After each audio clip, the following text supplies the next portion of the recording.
Women reservation bill लाने के लिए आपने मंजूरी दे दी है। ये बहुत बढ़िया कदम है। It's a great reforms, we heartily want it. हम स्वामी विवेकानंद का डिसिप्लिन है।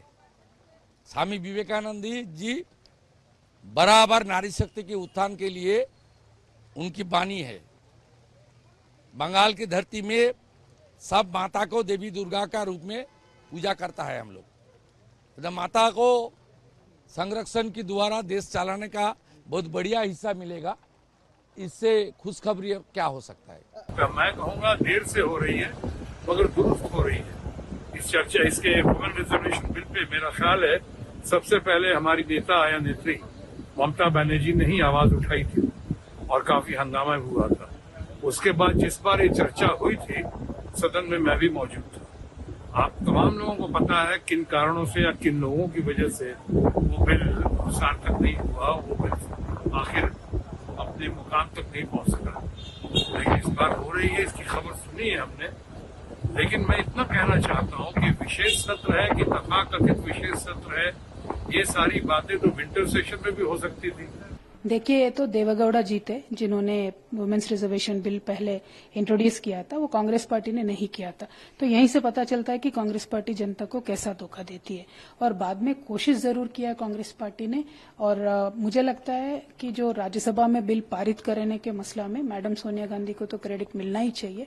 उसके बाद 16 सालों में कांग्रेस पार्टी बिल्कुल इस मुद्दे को भूल गई है।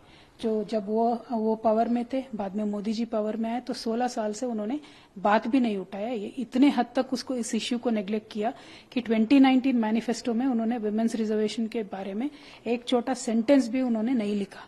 और अब बोल रहे कि हम सीरियस है, हमारी ब्रेन चाइल्ड है, तो बिल्कुल गलत बोल रहे। वो ब्रेन चाइल्ड देवेगौड़ा जी का था।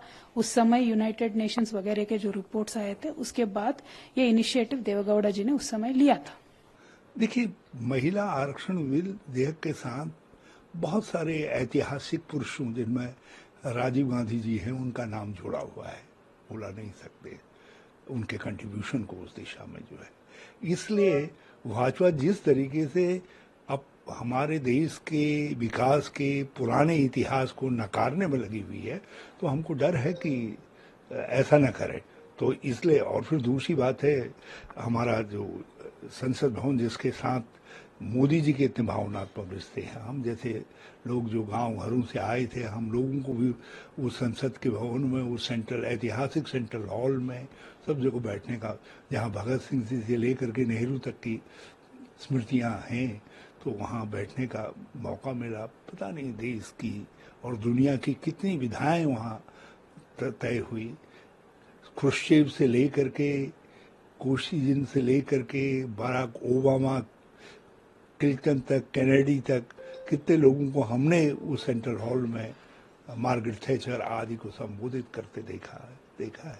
तो इसलिए हम चाहते हैं उस संसद भवन को एक सम्मानजनक विदाई यदि दे रहे हैं मोदी जी, यदि आपने ये सेशन उसके लिए बुलाया है, तो फिर इस सेशन में ये ऐतिहासिक काम भी जो है पुराने संसद भवन के नाम पर, पुराने लोकसभा के कक्ष के नाम पर, राज्यसभा के कक्ष के नाम पर कर दीजिए कि महिलाओं को 33% आरक्षण का विधेयक पारित कर दीजिए। हो सके तो कुछ और बढ़ा दीजिए।